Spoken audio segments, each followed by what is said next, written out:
إن الحمد لله نحمده ونستعينه ونستغفره ونعوذ بالله من شرور أنفسنا وسيئات أعمالنا من يهده الله فلا مضل له ومن يضلل فلا هادي له وأشهد أن لا إله إلا الله وحده لا شريك له وأشهد أن محمدا عبده ورسوله يا أيها الذين آمنوا اتقوا الله حق تقاته ولا تموتن إلا وأنتم مسلمون يا أيها الناس اتقوا ربكم الذي خلقكم من نفس واحدة وخلق منها زوجها وبث منهما رجالا كثيرا ونساء واتقوا الله الذي تساءلون به والأرحام إن الله كان عليكم رقيبا يا أيها الذين آمنوا اتقوا الله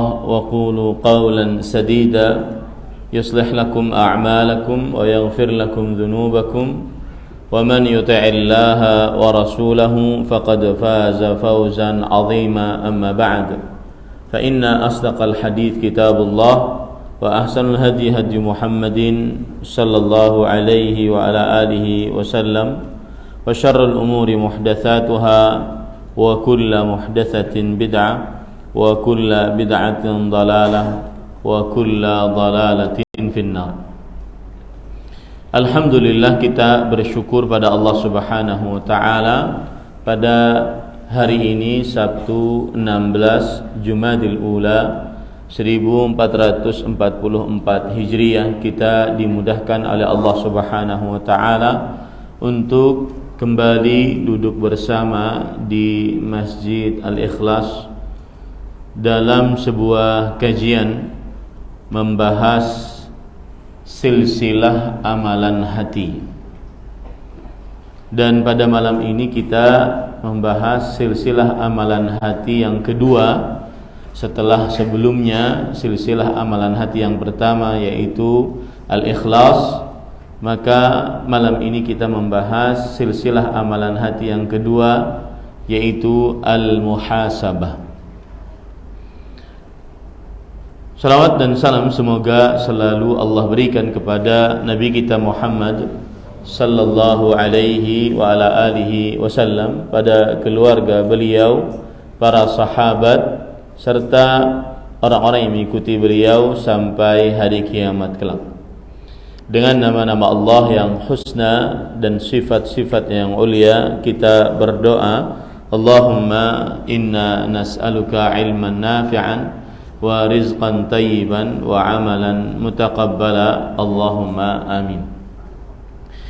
Ahibati fillah, a'afanillahu iyyakum, para jamaah Masjid Al-Ikhlas yang saya cintai karena Allah, semoga Allah Subhanahu wa taala selalu memberikan afiat kepada kita di dunia dan di akhirat. Pada kesempatan kali ini kita membahas silsilah amalan hati yang kedua yaitu Al-Muhasabah, atau di dalam bahasa Indonesia menghitung dosa.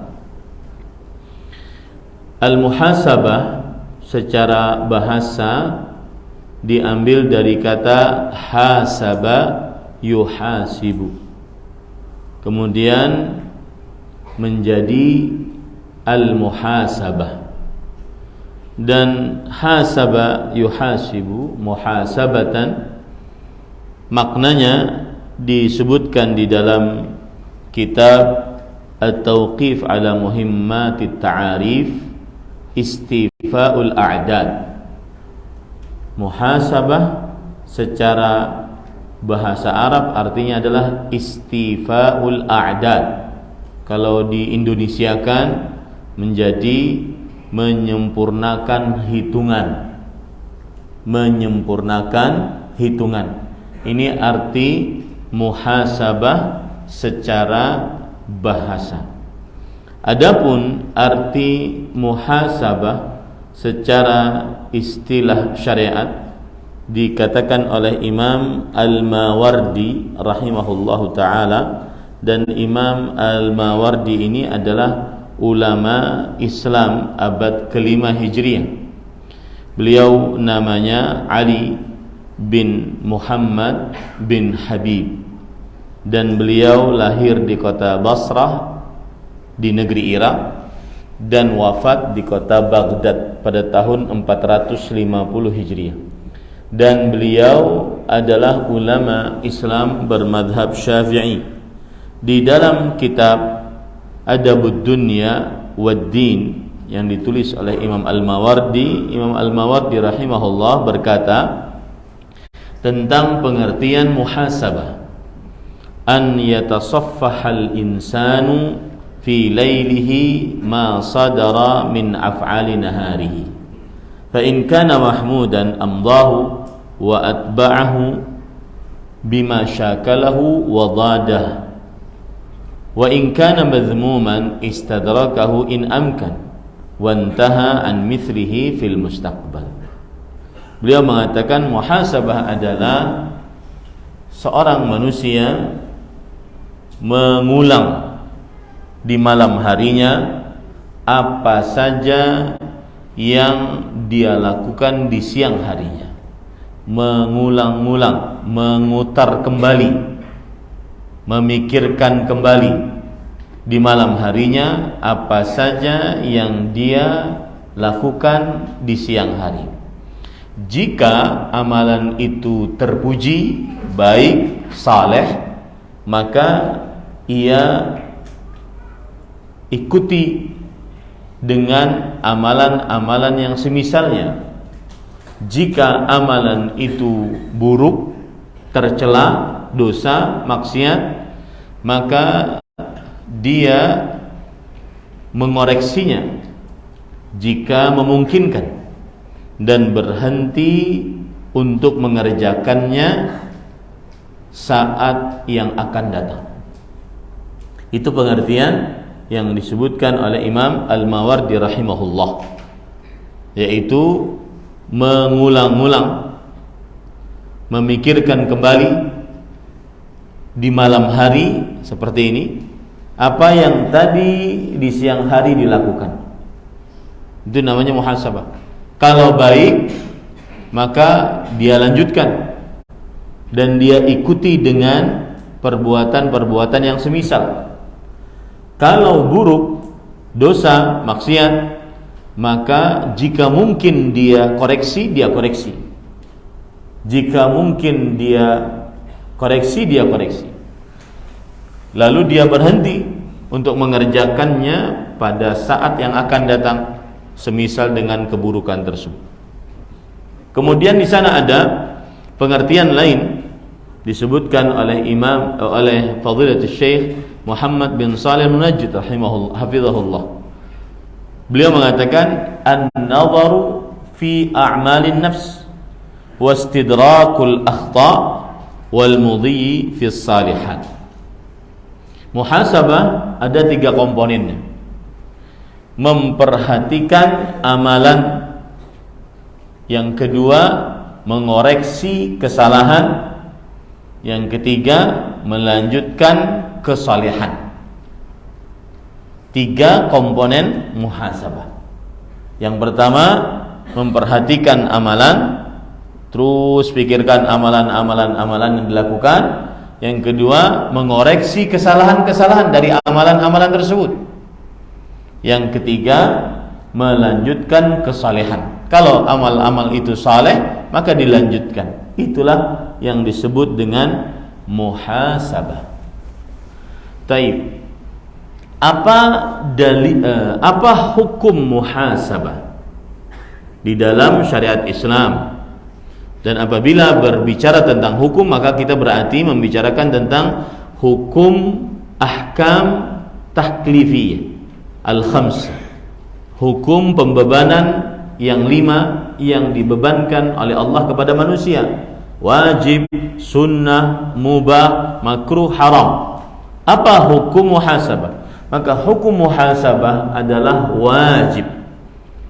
Yang pengertian wajib, ma amara bihi syari' amran jaziman ustuhiqqa bil adabi tarikuhu amdan mutlaqa. Sesuatu yang diperintahkan oleh syariat dengan perintah yang keras, diancam dengan siksa bagi siapa yang meninggalkannya dengan sengaja secara mutlak. Atau ringkasan dari pengertian wajib adalah jika ditinggalkan diancam dengan siksa. Jika ditinggalkan dengan sengaja diancam dengan siksa.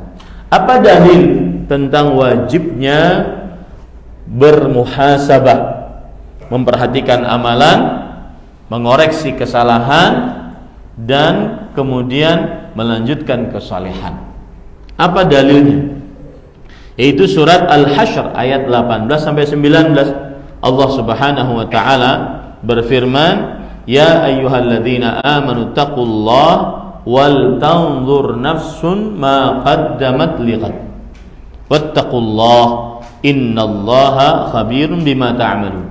Wa la takunu kalladzina nasullaha fa ansahum anfusahum ulaika humul fasiqun." Wahai orang-orang yang beriman, bertakwalah kepada Allah. Di sini Allah memerintahkan untuk bertakwa, yaitu dengan mengerjakan perintahnya, menjauhi larangannya. Wal tanzur nafsun, dan hendaknya seseorang memperhatikan ma qaddamat, apa yang sudah dia perbuat. Nah, di sini nih. In tanzur nafsun ma qaddamat, seorang memperhatikan apa yang sudah dia perbuat dari amal-amal, apa yang sudah dia perbuat. Li ghadin, untuk kelak di hari hisab. Karena semua dari kita akan mauqufun baina yadaillah, laisa bainallahi wa bainana hijab wa laisa bainallahi wa bainana turjuman. Di antara kita pasti akan berdiri di hadapan Allah, tidak ada antara jarak kita dengan Allah Subhanahu wa taala sama sekali. Tidak ada penerjemah antara kita dengan Allah Subhanahu wa taala. Maka perhatikanlah apa yang sudah dilakukan oleh setiap orang, dan itu untuk kehidupan esok hari, yaitu di hari kiamat. Wattaqullah. Kemudian ditekankan lagi oleh Allah, bertakwalah kepada Allah, sesungguhnya Allah Maha mengetahui apa yang kalian kerjakan. Dan jangan kalian, nah ini larangan untuk tidak muhasabah. Jangan kalian seperti orang-orang yang lupa kepada Allah, lupa bermuhasabah.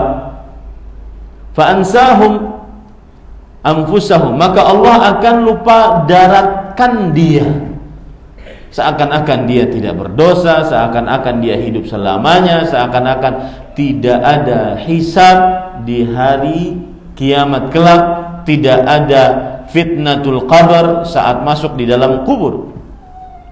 Saya Jumat kemarin mengisi khutbah Jumat dengan tema agar semangat beribadah. Salah satu kiat agar semangat beribadah adalah mengingat kematian. Timbul pertanyaan, mengapa mengingat kematian membuat kita semangat beribadah? Satu, karena dengan mengingat kematian berarti kita mengingat terputusnya waktu untuk beramal. Setelah mati tidak ada lagi waktu untuk beramal. Makanya ada ayat raj'ah, ayat orang minta kembali ke dunia. Fa idza jaa ahadahumul maut qala rabbirji'un. Jika datang kepada salah seorang dari mereka kematian, ia mengatakan, wahai Rabbku, kembalikan aku. Kemana? Ke dunia. Ngapain? La'alli a'malu salihan, mungkin aku bisa beramal saleh apapun. Nah, dengan mengingat kematian, setelah mati tidak ada waktu untuk beramal. Nah, sama dikaitkan dengan ini.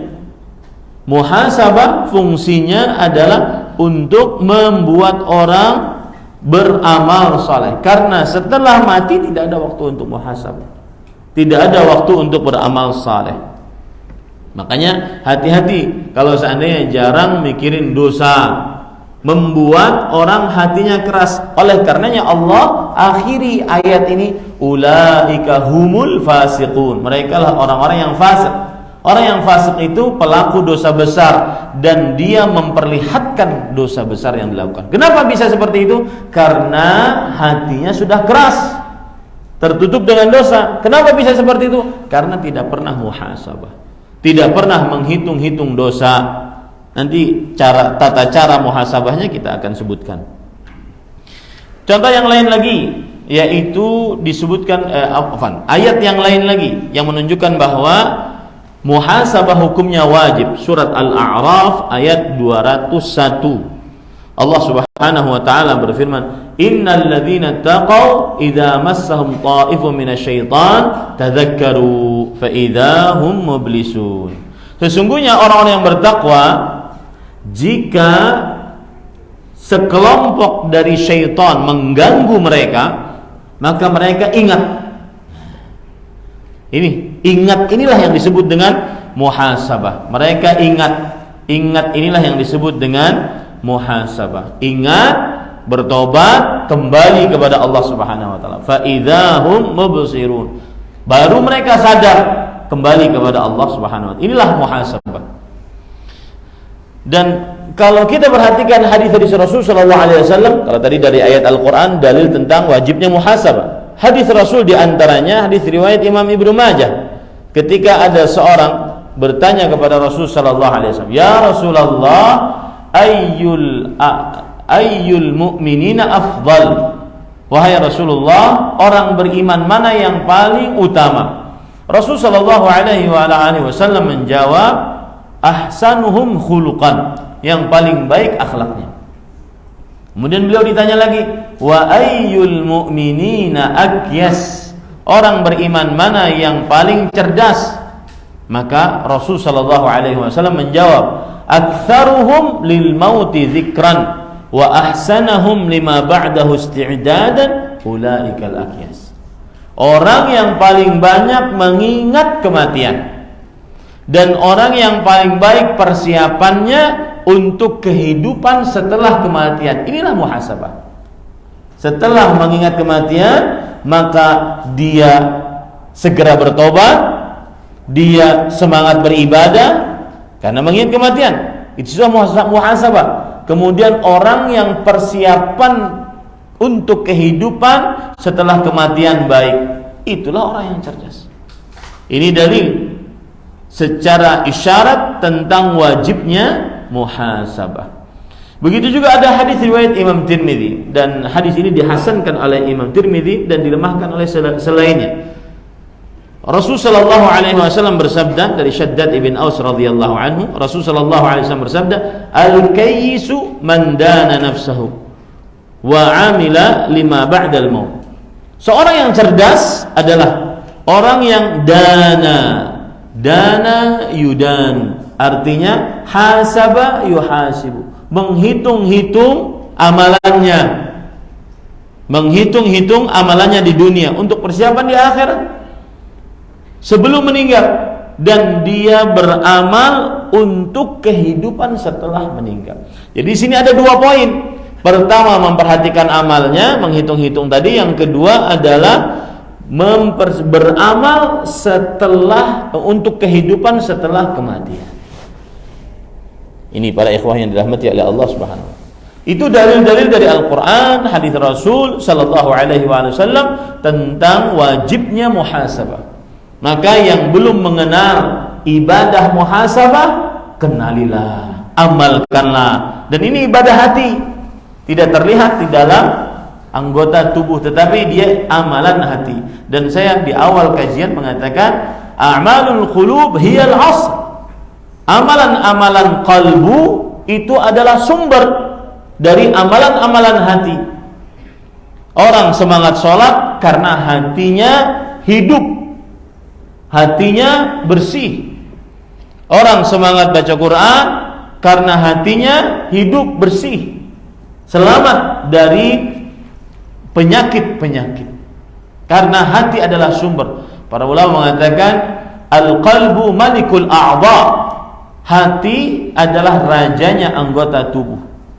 Maka ya, sebagaimana kita sholat, puasa, zakat, haji, bakti kepada orang tua, berdoa, berzikir, memuliakan tamu, menghormati tetangga, dan seterusnya, itu ibadah-ibadah. Maka di sana ada ibadah muhasabah, menghitung dosa, memperhatikan amalan, kemudian memperbaiki jika itu salah, kemudian melanjutkan kalau itu benar. Muhasabah, ya, muhasabah. Taib.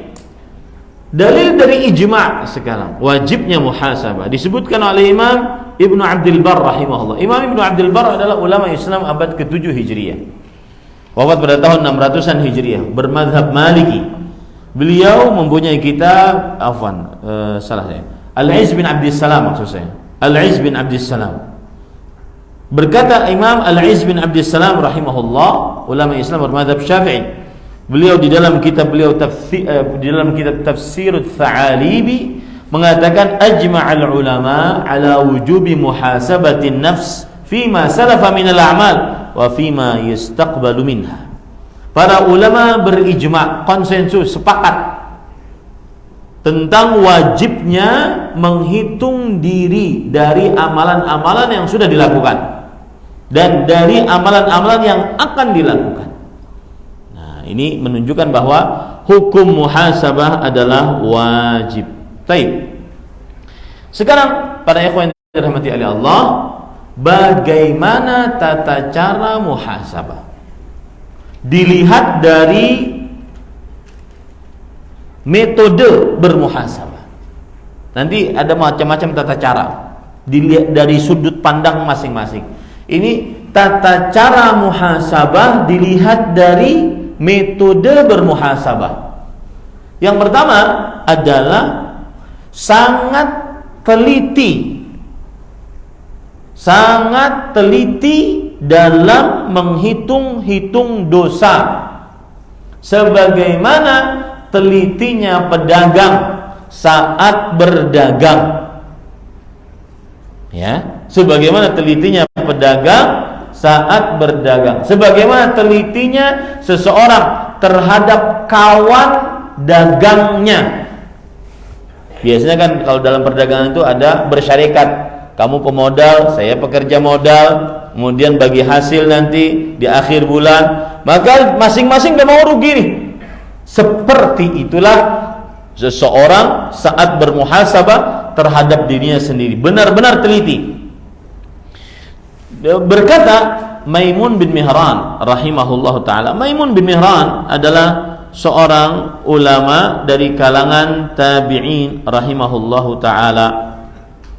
Maimun bin Mihran adalah seorang ulama dari kalangan tabi'in. Beliau wafat tahun 116 Hijriah. Namanya Maimun bin Mihran Al-Jazari. Kunyahnya Abu Ayyub, dan beliau termasuk daripada ulama besar, dan beliaulah yang mengajari anak-anak dari Umar bin Abdul Aziz, seorang khalifah di zaman tabi'i, Umar bin Abdul Aziz. Taib, para ikhwan yang dirahmati oleh Allah Subhanahu wa taala, Maimun bin Mihran berkata, perhatikan bagaimana harus telitinya muhasabah. La yakunu ar-rajulu taqiyan hatta yuhasiba nafsahu ashadda min muhasabati ar-rajuli syarikah hatta yanzura min aina mat'amuhu wa mashrabuhu wa maksabuhu. Yang artinya seseorang tidak dikatakan bertakwa sampai dia menghitung-hitung dosa dirinya lebih teliti daripada perhitungan seseorang kepada teman dagangnya, sampai dia memperhatikan dari mana dia makan, uang yang dia beli untuk makanan tersebut uang yang halal atau tidak, dari mana dia minum, uang yang dia beli untuk minuman tersebut halal atau tidak, uang yang sampai ke dompetnya, ke tangannya, ke rekeningnya. Karena sebagian orang sekarang berpendapat al-halal ma kanat fil yad wal haramu ma khallatil yad. Yang halal itu yang sudah sampai tangan, bagaimanapun caranya. Yang haram yang belum sampai tangan. Ini tidak. Orang muhasabah harus benar-benar teliti. Maka perhatikan Abu Bakar As-Siddiq radhiyallahu anhu. Ini urusan makan ya. Pernah diberikan makanan oleh pembantunya, mantan budaknya yang beliau merdekakan. Kemudian setelah itu Abu Bakar As-Siddiq radhiyallahu anhu bertanya, "Dari mana engkau dapatkan makanan ini?"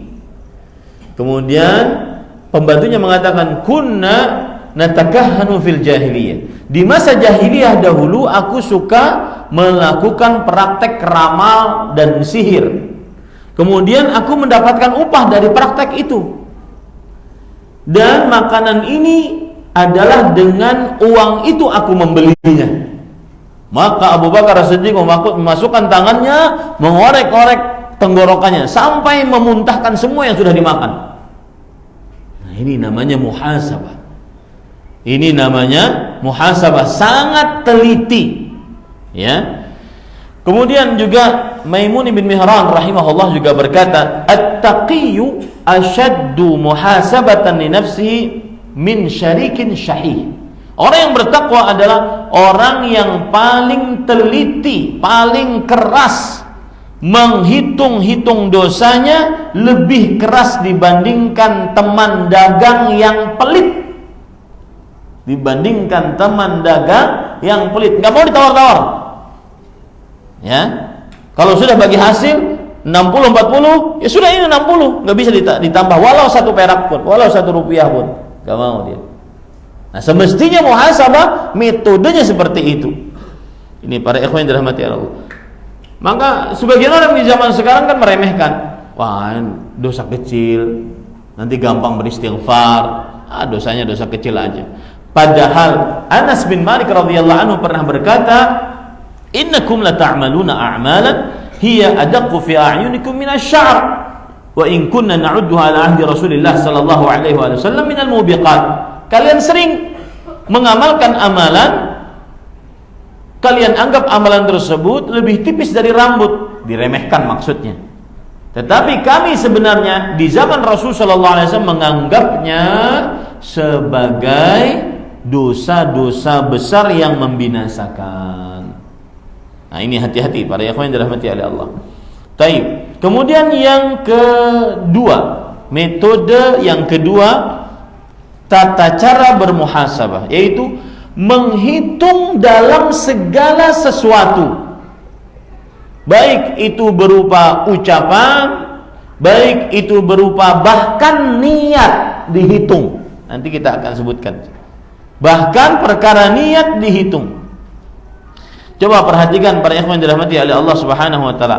Sa'id bin Jubair rahimahullah fi qoulihi ta'ala, "Wala uqsimu bin nafsil lawwamah, qala talumu 'alal khairi wasyarr." Ini subhanallah ya. Bermuhasabah bukan hanya terhadap dosa, tetapi terhadap amal saleh. Coba perhatikan. Allah berfirman pada surat Al-Qiyamah ayat 2, "La uqsimu bin nafsil lawwamah." Aku tidak bersumpah dengan jiwa yang lawwamah, yang selalu mencela. Maksudnya apa? Orang yang beriman itu selalu mencela dirinya, baik saat mengerjakan amal saleh atau saat mengerjakan amal buruk, apalagi amal buruk. Bagaimana Ustaz maksudnya mencela diri saat mengerjakan amal saleh? Maka celahnya begini, dikatakan oleh ulama salaf, "Lima lam tazid hadhil amal, hal lazdadatta." Maksudnya, kenapa engkau tidak nambah amalan itu? Kau cuma sekian. Sedekahnya kau cuma sekian. Sholatnya kau cuma sekian. Witirnya kau cuma 1 rakaat. Ya, amal soleh selalu mencela diri. Baik ketika melakukan amal soleh seperti yang kita katakan tadi. Ya. Hadir pengajiannya kau cuma sekali sepekan. Baca Qur'annya kok cuma setengah lembar, dan seterusnya. Mencela, apalagi sampai amal maksiat. Nah, ini yang dimaksud metode yang kedua, yaitu memuhasabah diri dalam segala sesuatu, baik amal soleh ataupun amal buruk. Lihat lagi perkataan Al-Hasan Al-Basri, Al-Hasan bin Al-Yasar Al-Basri, seorang ulama tabi'i, wafat pada tahun 110 Hijriah. Beliau disebutkan dalam kitab Az-Zuhud yang ditulis oleh Imam Ahmad, mengatakan, innal mu'mina la tarahu illa yalumu nafsah. Orang beriman itu sikapnya yang paling dominan dalam dirinya selalu mencela dirinya. Selalu mencela dirinya. Yaqul, "Madza aradtu bi kalimati." Dia selalu membisikkan di dalam dirinya saat ngomong, tuh, kamu mau ngomong apa?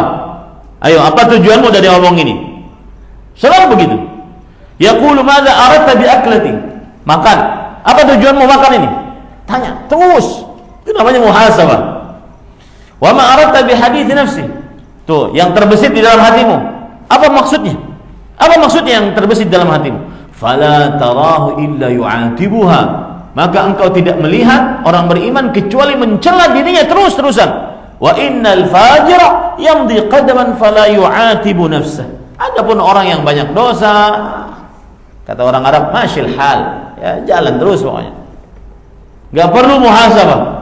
Persis yang dikatakan oleh Abdullah bin Mas'ud radhiyallahu anhu. Innal mu'min yara dhunubahu karajulin yaqa'u tahta jabal yakhafu an yaqa' alaih. Orang beriman melihat satu dosanya, yara dzambahu, satu dosanya itu bagaikan seorang yang sedang berada di bawah kaki gunung, dia khawatir gunung yang tinggi tersebut runtuh menimpa dia. Itu orang beriman. Wa innal fajira yara dhunubahu kadzubabin yaqa'u ala anfihi fayaf'alu bi yadayhi hakadha. Adapun orang fajir, orang banyak dosa, dia melihat dosa-dosanya, bukan satu dosa, dosa-dosanya bagaikan lalat yang nemplok di hidungnya, lalu dia seperti ini saja, selesai.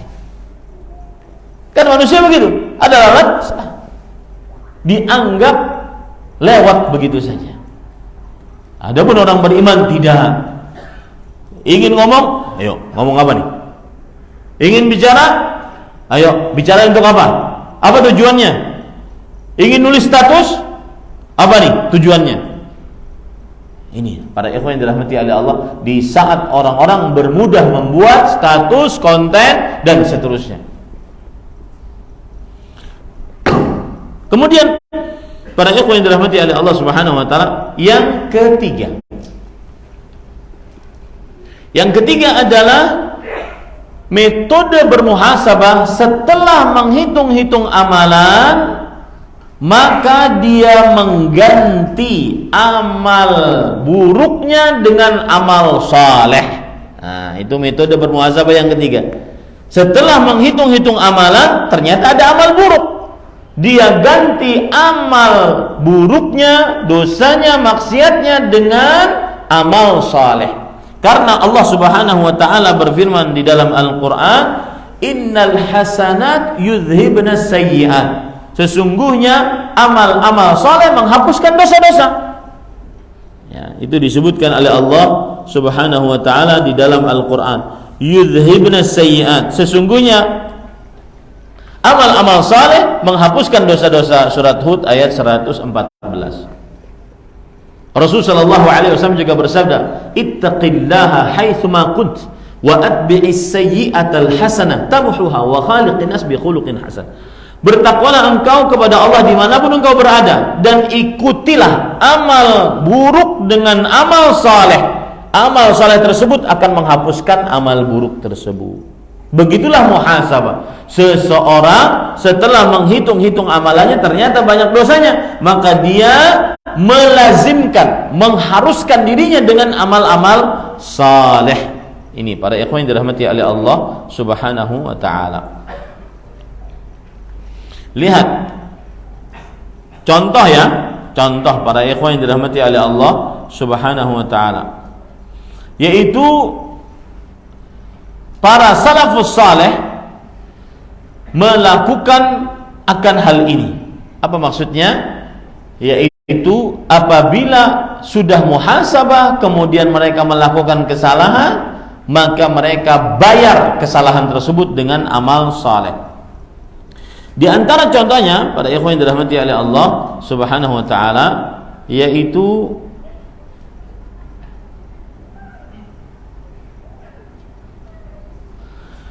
disebutkan di dalam kitab Umdatul Qari' yang ditulis oleh Imam Al-Mula Ali Al-Qari', Syarah Sahih Bukhari.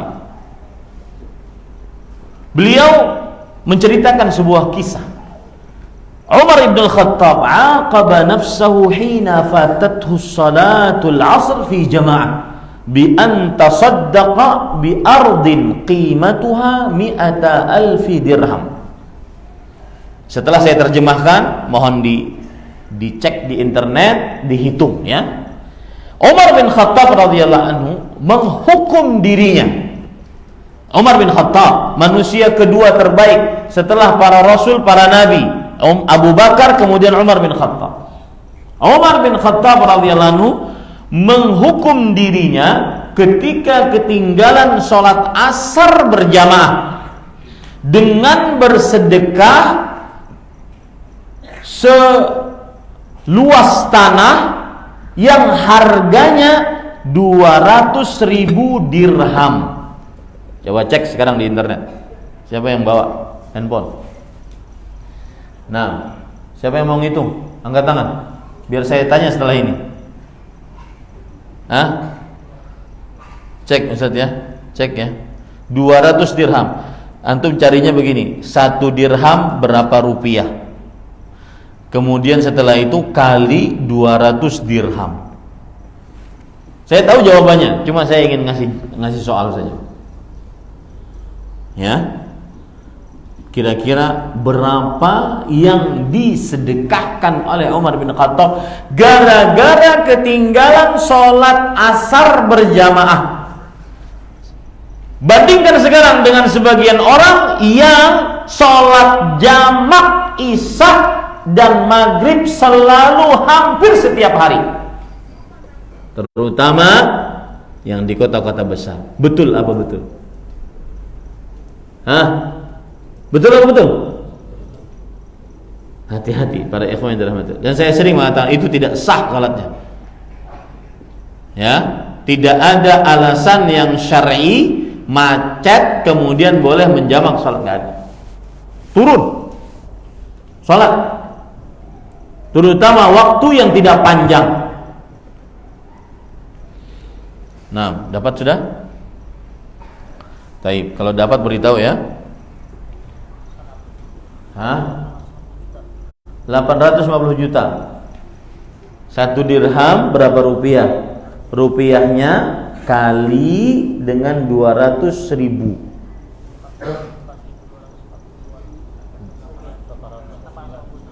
Hah? 850 juta. Saya menghitungnya 14 miliar 400 juta. Ya, kalau hitungan para ikhwah 800 juta saja itu sudah sangat besar untuk tidak ikut sholat berjamaah. Allahu Akbar. Lihat lagi anak beliau Abdullah bin Umar di dalam kitab Ihya Ulumuddin yang ditulis oleh Imam Al-Ghazali rahimahullah. Kana ibnu Umar radhiyallahu anhuma idza fatathu salatun fi jama'atin ahya tilka al-lailah kullaha. Abdullah bin Umar radhiyallahu anhuma jika ketinggalan salah satu salat berjamaah, beliau menghidupkan malam untuk tahajud semalaman suntuk. 1 kali ketinggalan sholat berjamaah. Allahu Akbar. Ini metode yang dikatakan, yang disebutkan oleh para salafus saleh tentang bagaimana muhasabah. Lihat lagi, ini yang lebih luar biasa lagi. Disebutkan di dalam kitab Syarhul Umdah yang ditulis oleh Imam Ibnu Taimiyah rahimahullahu taala. Umar ibn Abdul Aziz yang saya katakan tadi, khalifah yang kelima. Khalifah ada 4, Abu Bakar, Umar, Utsman, Ali radhiyallahu anhum. Itu dari kalangan para sahabat. Umar bin Abdul Aziz disebut sebagai khalifah Rashid yang kelima. karena saking adilnya di zaman beliau, padahal beliau seorang tabi'i. Maka Umar bin Abdul Aziz akhara lailatan salatal maghrib hatta tala'a kaukabani fa'a'taqa raqabatain. Umar bin Abdul Aziz rahimahullah mengakhirkan pada suatu malam salat maghrib sampai muncul bintang, 2 bintang muncul, padahal itu masih waktu maghrib. Tetapi beliau merasa itu sudah terlambat, maka beliau memerdekakan 2 budak. Memerdekakan 2 budak. Satu budak harganya mahal. Ini 2 budak gara-gara melihat 2 bintang. Subhanallah. Ya pantas memang mereka radhiyallahu anhum wa radu'an. Khairun nasi qarni, diridhai oleh Allah sebaik-baik manusia, pantas memang. Lihat lagi di dalam kitab juga Ihya Ulumuddin, fatat Ibnu Abi Rabi'ah raq'ata sunnatil fajri fa'a'taqa raqabah. Ibnu Abi Rabi'ah ketinggalan 2 rakaat sebelum subuh, maka beliau memerdekakan seorang budak. Ketinggalan 2 sunnah, 2 rakaat sebelum subuh. Subhanallah. Dan ada faedah menarik dikatakan oleh Asy-Syaikh Al-Allamah Abdul Razzaq, Profesor Dr. Abdul Razzaq bin Abdul Muhsin Al-Badr hafizahumullah taala, yaitu yaumuka mithlu jamalik. Artinya seseorang seharian penuh dia itu sesuai dengan awal harinya. Awal hari kita yang menentukan kita adalah lihat 2 rakaat sebelum subuh kita dan 2 rakaat sholat subuh kita. Ini sesuai dengan hadis Rasulullah SAW, Ibnu Adam irka'li arba'an awalan nahar akfika akhirahu. Hadis riwayat Imam Abu Daud. Wahai anak Adam, sholatlah untukku 4 rakaat di pagi hari, maka aku akan cukupkan keperluanmu sampai malam hari. Keperluan cukup sampai seharian penuh itu berdasarkan keberadaan kita mengerjakan 2 rakaat sebelum subuh, 2 rakaat setelah subuh. Al-Hafidz Syekhul Islam Ibnu Taimiyah rahimahullah ketika mengomentari hadis ini yang 4 rakaat di awal pagi kan tidak disebutkan oleh Rasulullah SAW. Itu salat apa? Kata beliau, huma indi raka'atal fajri wa faridatuha. Menurut aku 4 rakaat tersebut adalah 2 rakaat sebelum subuh dan 2 rakaat sholat wajib subuhnya. Hati-hati ini para ikhwan. Apalagi yang nonton bola bermalam-malam, subuhnya telat.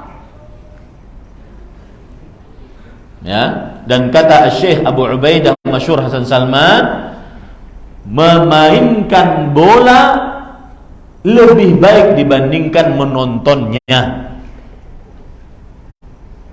Nah, ini pada ikhwah, dan dia tidak haram, akan tetapi hati-hati dengan sholat subuhmu. Lihat lagi, ini perhatikan, yang pernah ngangkat suaranya di hadapan orang tua, muhasabah, apalagi sampai nunjuk, apalagi sampai nyeleng matanya di hadapan orang tua. Hati-hati.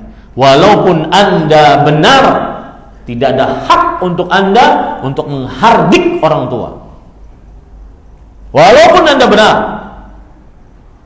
Wa qul lahuma qawlan karima. Ucapkan kepada mereka berdua ucapan yang mulia. Kata para ulama salaf, kal qaulil 'abdil muznib amama sayyidil fadhil ghalid. Seperti ucapan seorang budak yang bersalah melakukan kesalahan dan tuannya seorang tuan yang bengis dan kasar. Bagaimana tuh ucapan? Begitu ucapan yang mulia yang dimaksud terhadap kepada kedua orang tua. Lihat, perhatikan sekarang dalam kitab Hilyatul Auliya, Ibnu Aun rahimahullah, seorang ulama salaf, nadathu ummu, ibunya memanggil, ya Ibnu Aun, ibunya memanggil, fa ajabaha, kemudian Ibnu Aun menjawabnya, panggilan tersebut beliau jawab dengan suara, fa'ala sautuhu sautaha fa'a'taqa raqabatain. Lalu ternyata saat menjawab, suara Ibnu Aun lebih tinggi dibandingkan suara ibunya. Maka beliau bermuhasabah, kemudian melazimkan diri beliau dengan amal saleh, dengan memerdekakan seorang budak. Subhanallah. Padahal dalam rangka menjawab, bukan dalam rangka mencela, menghardik, ingin mengangkat suara, dalam rangka menjawab. Ini para ikhwan yang dirahmati oleh Allah Subhanahu wa taala. Baik, para ikhwan yang dirahmati oleh Allah Subhanahu wa taala, sekarang setelah 3 poin tersebut kita bahas, kita akan membahas tentang keutamaan muhasabah. Apa saja faidah, manfaat, buah manis dari bermuhasabah? Yang pertama, yang paling utama, yaitu meringankan hisab di hari kiamat. Karena dengan muhasabah seseorang akan beristighfar, akan memperbaiki kesalahan dengan berbanyak amal soleh. Akhirnya ringan hisabnya nanti pada hari kiamat. Semakin besar orang bermuhasabah, semakin meringankan hisabnya kelak pada hari kiamat. Dan para ikhwah, kalau kita berbicara tentang hisab, yang sulit saja, yang mudah saja itu sulit. Rasulullah SAW pernah bersabda, man hasaba faqad halak, man nuqishal hisab faqad halak. Siapa yang dihitung amalnya pasti binasa. Aisyah langsung menyangga, wahai Rasulullah, bukankah ada ayat yang berbunyi fasawfa yuhasabu hisaban yasira? Maka kami akan hisab dengan dia dengan hisab yang mudah. Hisab yang mudah itu pun sulit. Hisab yang mudah adalah ketika Allah mengatakan, ya fulan, ata'rifu dzamba kadza? Wahai fulan, tahu enggak ini dosamu? Ya fulan, tahu enggak ini dosamu? Ini dosamu, ini dosamu. Terus perlihatkan dosa. Itu pun sulit. Fasawfa yuhasabu hisaban yasir. Makanya Rasul sallallahu alaihi wasallam bersabda, apalagi sampai diteliti, man nuqishal hisab faqad halak. Siapa yang diteliti saat hisab, didebat saat hisabnya, pasti binasa. Dengan muhasabah akan ringan hisab. Maka sering-seringlah kita bermuhasabah. Umar bin Khattab radhiyallahu anhu pernah berkata dalam kitab Az-Zuhd, yang ditulis oleh Imam Abdullah Al-Mubarak, hasibu anfusakum qabla an tuhasab.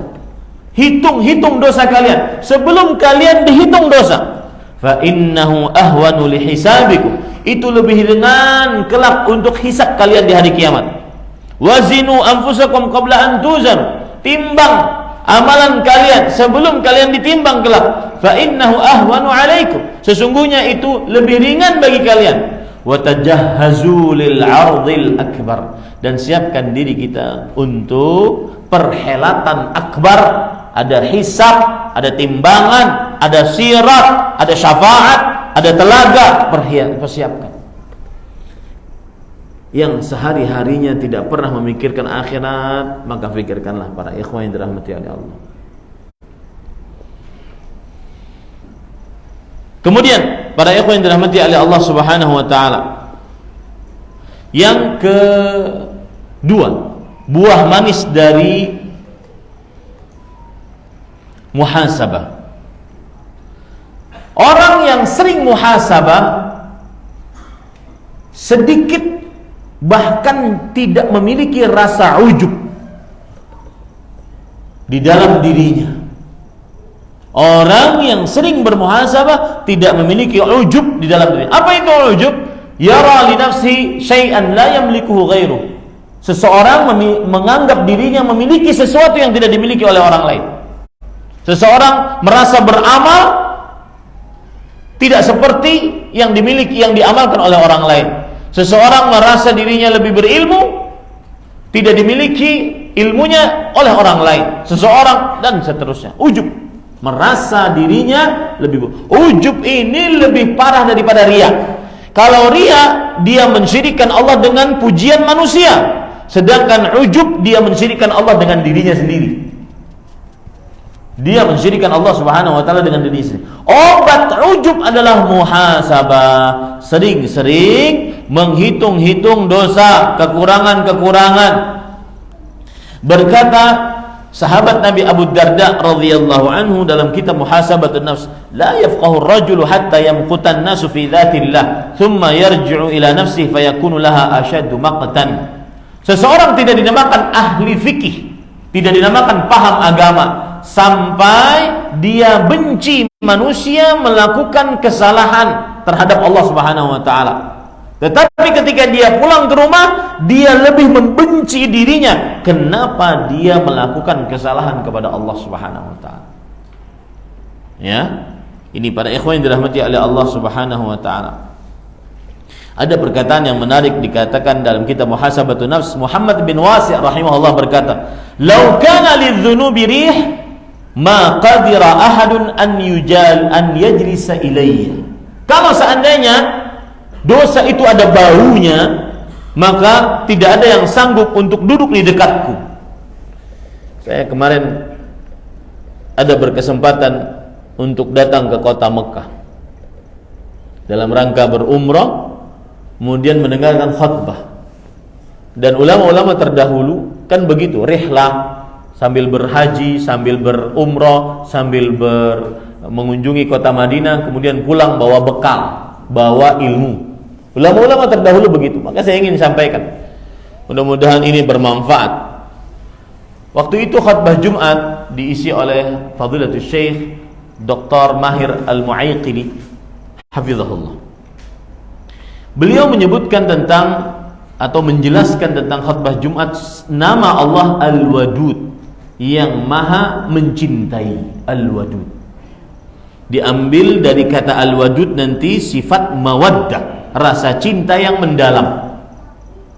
Kemudian beliau menyebutkan sebuah riwayat disebutkan oleh Imam Ibnu Abi Dunya dalam kitabnya Asy-Syukr. Ada seorang yang bertanya kepada Abu Tamimah.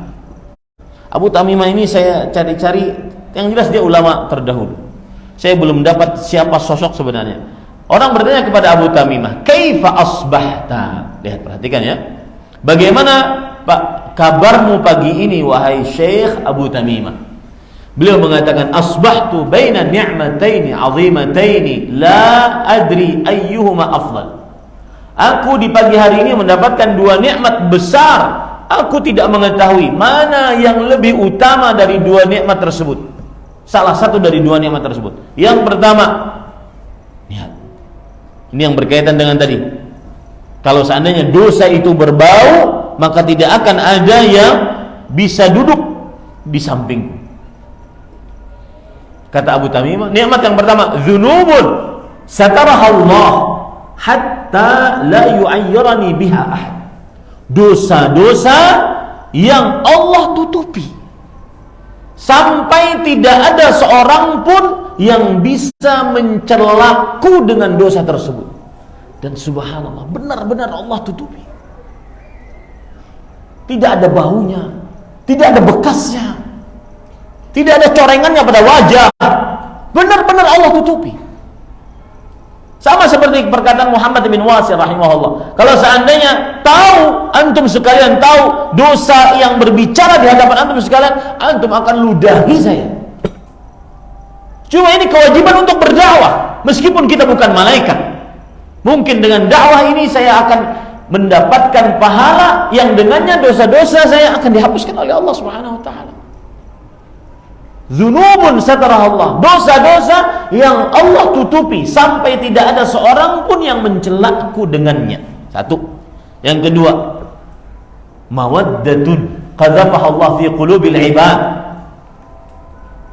Rasa cinta yang Allah torehkan ke dalam hati manusia.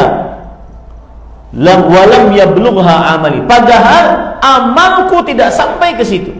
Artinya apa? Orang-orang mencintai kita, padahal amal kita untuk berbuat baik kepada orang tersebut tidak sampai. Di sini ada pesan yang pertama, bersyukurlah atas dosa-dosa yang ditutupi oleh Allah. Yang kedua, menjadilah orang yang bermanfaat bagi orang lain dimanapun berada. penuh dengan berkah. Karena akhirnya orang akan cinta kepada kita. Dengan cinta tersebut, Allah akan menjadikan orang-orang tersebut menjadi saksi bagi kita. Nah, ini para ikhwan, ini yang kedua. Silahkan azan dulu. Saya bulan yang lalu ada yang DM saya, Ustadz, kalau kajian di Masjid Al-Ikhlas lebih baik sholat dulu kalau seandainya ingin panjang, daripada karena nggak semua yang hadir di sini ingin lama-lama. Ini gimana nih? Ya, sudah azan, habis itu bubar kita. Iya, ada yang kesel, mungkin kelamaan kali. Padahal cuma nongkrong doang lihat ustadznya yang ceramah. Silakan azan. Allahu Akbar,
saya mohon izin melanjutkan ya. Jika nanti ada yang protes, nggak apa-apa, protes saja. Hasilnya kalau seandainya tahu di masjid ini agak lama, terutama jadwal saya, mungkin kalau ustadz-ustadz yang lain cepat habis azan selesai gitu. Kalau tahu maka mungkin sholat di masjid yang lain.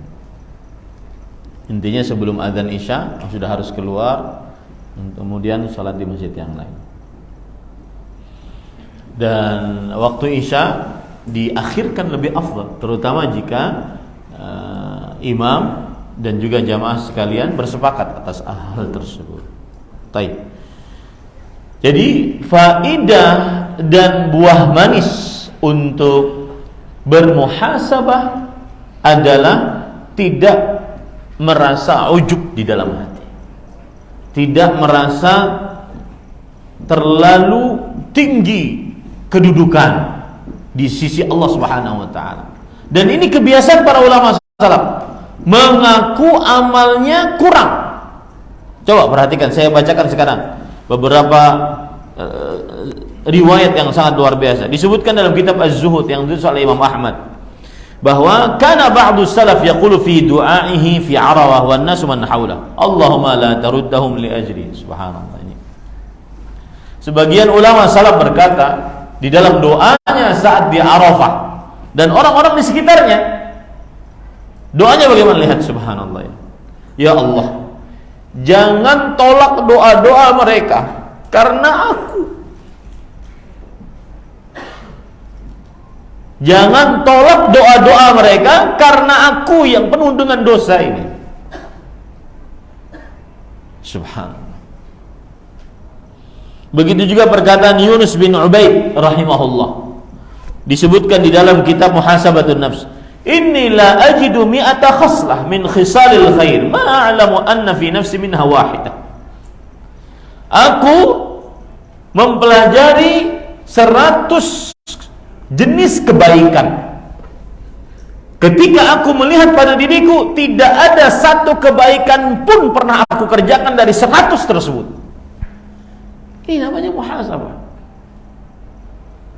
Kemudian juga para ikhwan yang dirahmati oleh Allah Subhanahu wa taala, di dalam kitab Ighatsatul Lahafan yang ditulis oleh Imam Al-Qayyim rahimahullah, Hammad bin Salamah, seorang ahli hadis, masuk menemui Sufyan bin Sa'id bin Masruq Ats-Tsauri, imamul muhadditsin, imamnya para ahli hadis. Kemudian Hammad bin Salamah berkata, dan Sufyan bin Sa'id bin Masruq Ats-Tsauri sedang dalam keadaan sakit keras, mau meninggal. Kemudian Hammad bin Salamah berkata, "Ya Aba Abdillah, wahai Sufyan Ats-Tsauri, wahai Abu Abdillah, alaysa qad aminta mimma kunta takhafu?" Bukankah engkau sudah merasa aman dengan sesuatu yang engkau khawatirkan? Artinya engkau ahli hadis, engkau ahli ibadah. Untuk apa engkau takut? Amalmu banyak. Wa tuqaddimu ala ma tarjuhu wa huwa arhamur rahimin. Dan engkau sudah mendapatkan apa yang engkau harapkan, dan Allah Maha Pengampun. Kemudian Sufyan bin Masruq Ats-Tsauri, imamul muhadditsin, Pak. Sufyan Ats-Tsauri, imamul muhadditsin, ahli zuhud, ahli ibadah, ahli hadis. Beliau berkata, perhatikan, "Ya Aba Salamah, wahai Abu Salamah, wahai Hammad bin Salamah, atatma'u limithli an yanjuwa minan nar?" Apakah pantas orang sepertiku untuk bebas dari api neraka?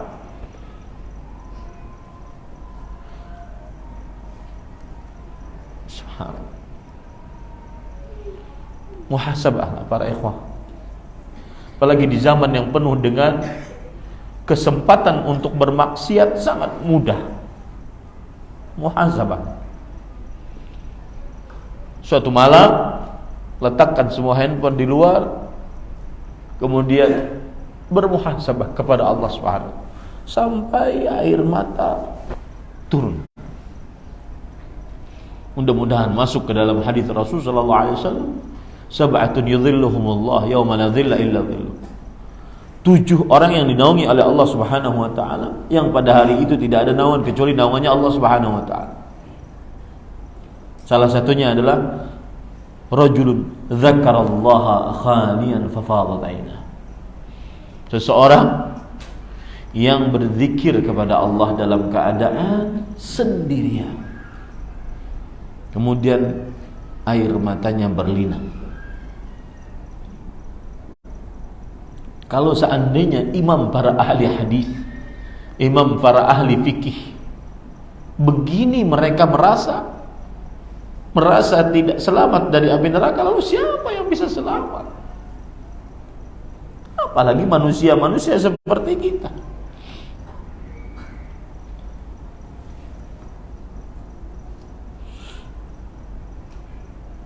Lihat yang lain lagi, cerita Umar bin Abdul Aziz bin Abi Rawwan. Disebutkan di dalam kitab Al-Kamil yang ditulis oleh Imam Ibnu Adi rahimahullah. Ma dakhaltu fi syai'in min amalil bir. Lihat, ini yang ahli ibadah. Tidaklah pernah aku masuk ke dalam amal saleh, fa kharajtu minha, lalu aku menyelesaikan amal saleh tersebut, fa hasabtu nafsi, lalu kemudian aku muhasabah diriku, illa wajadtu nasib asyaitani fihi awfara min nasibillahi ta'ala. Melainkan aku dapati bagian syaitan di dalam amal saleh tersebut lebih besar dibandingkan bagian Allah yang aku haturkan kepada Allah Subhanahu wa taala. Ini baru muhasabah. Manfaat muhasabah yang sangat besar, tidak merasa maghrur, tertipu dengan amal saleh. Tidak merasa sudah banyak amal saleh, tidak merasa ringan dosa, banyak pahala. Ini para ikhwan yang dirahmati oleh Allah Subhanahu wa taala. Baik. Sekarang para ikhwan yang dirahmati oleh Allah, macam-macam muhasabah. Yang pertama, muhasabah niat sebelum beramal. Sebelum kita beramal, hendaknya bermuhasabah. Di dalam kitab Syu'abul Iman disebutkan perkataan Al-Hasan Al-Basri rahimahullah, seorang tabi'i, rahimallahu 'abdan waqafa 'inda hammih fa in kana lillahi madha wa in kana li ghairillahi amsa. Semoga Allah merahmati seorang hamba, dia berdiam pada niatnya. Jika niatnya memang karena Allah, dia lanjutkan. Kalau niatnya bukan karena Allah, maka dia diam. Maka ini namanya muhasabah niat sebelum beramal. Muhasabah niat sebelum beramal. Persis seperti perkataan Imam Ibnu Qayyim rahimahullah, muhasabatul amali qabla muhasabatul amal al-muhasabah qabla al-amal an taqul lima fa'alta. Bermuhasabah sebelum beramal adalah sering-sering mengucapkan pada qalbu kita, untuk apa kamu kerjakan ini? Untuk apa ini kamu kerjakan? Untuk apa? Sering-sering mengucapkan itu para ikhwan yang dirahmati oleh Allah Subhanahu wa taala. Kalau seandainya seseorang tidak muhasabah pada niatnya, khawatir dia masuk nanti kepada jurang riya, ingin dipuji, ingin dapat hadiah. Masuklah ke dalam ayat Al-Qur'an surat Al-Ghasyiyah ayat 3 sampai 4, amilatun nasibah, yaitu seorang yang ahli amal akan tetapi cuma dapat capeknya saja.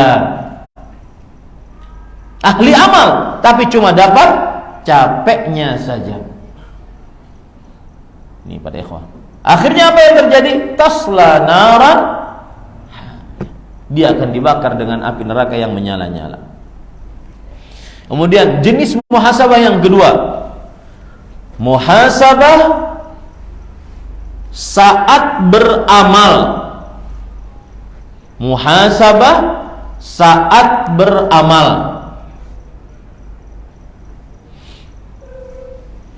Muhasabah saat beramal adalah memperhatikan apakah amal tersebut sesuai dengan petunjuk Rasul sallallahu alaihi wasallam atau tidak.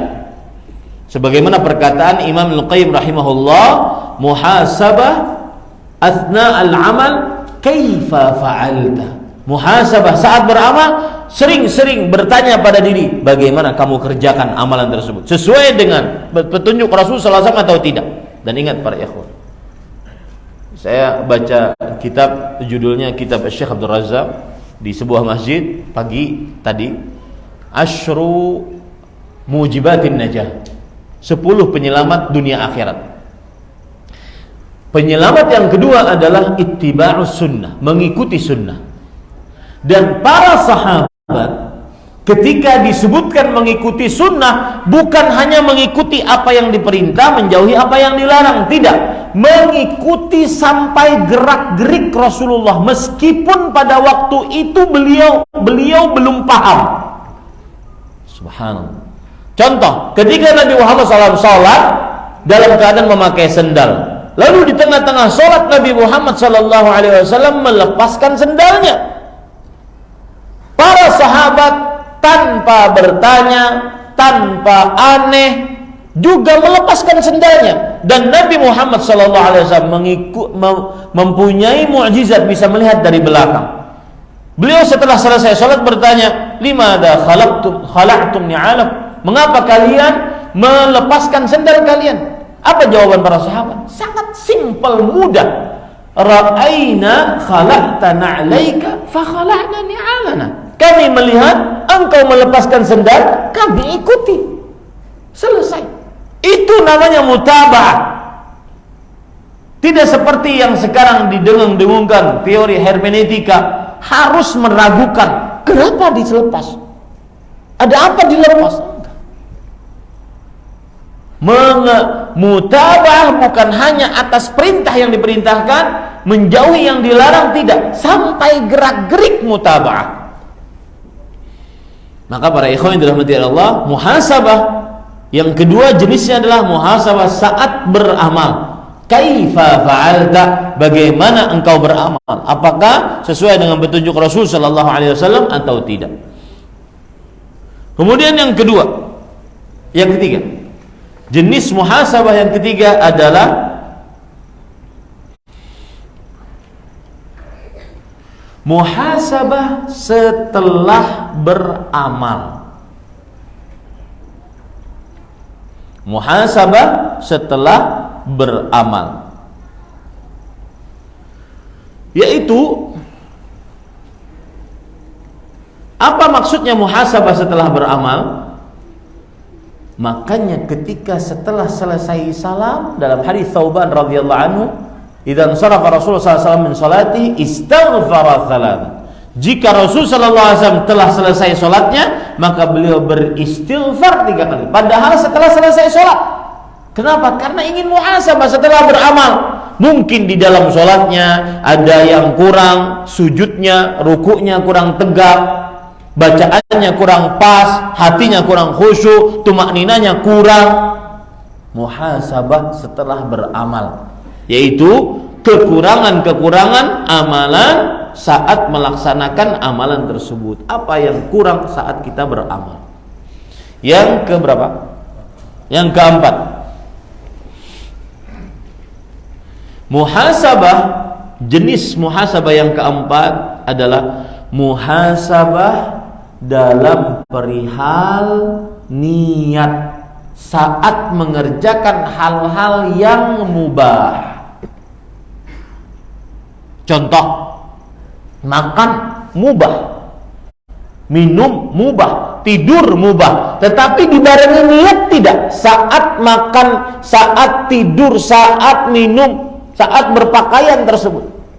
Karena perihal yang mubah, konsepnya kan begini, setiap yang mubah jika dibarengi niat untuk beribadah, maka dianggap sebagai ibadah. Nah, ini muhasabah. Muhasabah niat dalam mengerjakan amal-amal yang mubah, yang kebiasaan, apakah diniatkan untuk ibadah atau tidak.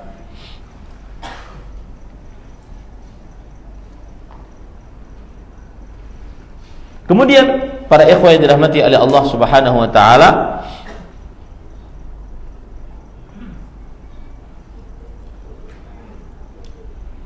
ya, itu dulu yang bisa saya sampaikan, ya. Semoga yang disampaikan bermanfaat. Sebenarnya masih banyak yang lain, karena khawatir terlalu malam, maka kita cukupkan silsilah amalan hati yang kedua, al-muhasabah. Seperti yang saya ungkap, ada sekitar silsilah amalan hati 10. Ini kita baru 2 mempelajarinya. Mudah-mudahan yang 2 ini menjadi bekal ilmu yang bermanfaat bagi kita, bisa kita amalkan dalam kehidupan kita sehari-hari. Ini yang bisa saya sampaikan. Wa sallallahu nabiyana Muhammad walhamdulillahi rabbil alamin.